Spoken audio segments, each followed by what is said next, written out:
Winner or loser, Apple's margins. Apple is the master of branding, but margins are getting tighter. Why? Because the cost of materials that make up each iPhone has been increasing and margins have been squeezed. While Apple achieved estimated margins of 71% for the 6 Plus in 2014, the margins fell to a low of 59% for the iPhone 8 last year. That is incredible any way you look at it. I was on the board of Gateway Computer, and we tried to operate a business on 8% gross margins. By the way, if you're wondering if and why I keep dropping the fact that I serve on corporate boards and you believe it's because I'm insecure and I hate myself, trust your instincts. With the 10S, the Cupertino firm is trying to restore these stratospheric margins. How can they do that?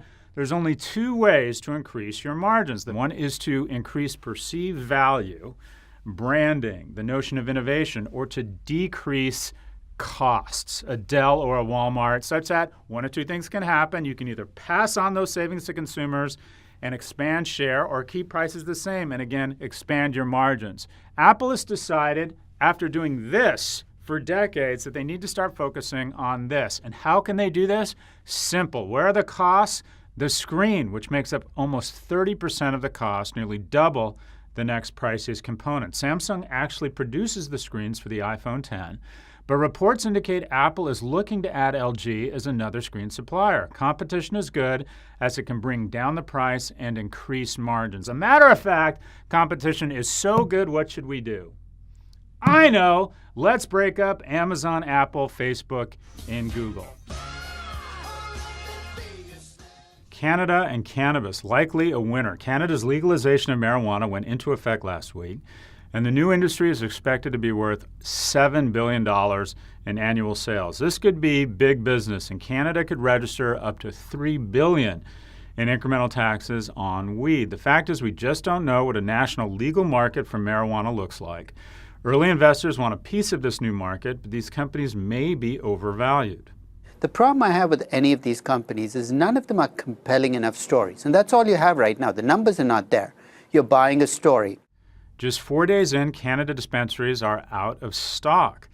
In our brand strategy course at NYU Stern, we teach the basics of branding, which are pretty basic. You take an average product or service, an average sugary or salty snack, an average beer, an average car, and you wrap it or surround it in brand codes that are aspirational, thereby creating irrational margins. And boom, you have one of the greatest engines of value creation in business. What is the strongest brand in the world? Is it Apple? Is it Nike? No. The strongest brand in the world, full stop, is the United States. Core to our brand code: independence, equality, rule of law, liberty, risk-taking, generosity, work, and moral leadership. What is core to this moral leadership? Investment over the long term, that we are, in fact, the good guys.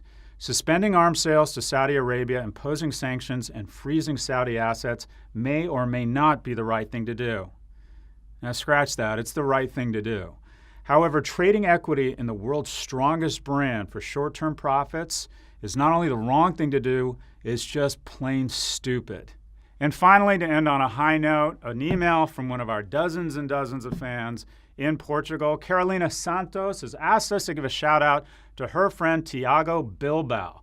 By the way, Tiago, did your parents think they were having a boy or birthing a Game of Thrones hero? What an awesome name. Your birthday present? 1 second of uninterrupted eye contact.